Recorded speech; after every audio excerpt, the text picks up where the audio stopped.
সূরা আল ফাতিহা। বিসমিল্লাহির রহমানির রহিম। রহমান রহিম আল্লাহ তাআলার নামে শুরু করছি। আলহামদুলিল্লাহি রাব্বিল আলামিন আর রহমানির রহিম মালিক ইয়াউমিদ্দিন। সমস্ত প্রশংসা আল্লাহ তাআলার জন্য। তিনি সৃষ্টিকুলের মালিক। তিনি পরম দয়ালু, অতি মেহেরবান। তিনি বিচার দিনের মালিক। ইয়াকা না'বুদু ওয়া ইয়াকা নাস্তাঈন। হে মালিক, আমরা তোমারই বন্দেগী করি এবং তোমারই সাহায্য চাই।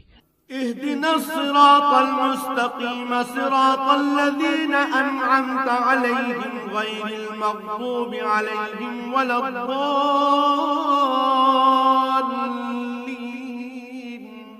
তুমি আমাদের সরল ও অবিচল পথটি দেখিয়ে দাও, তাদের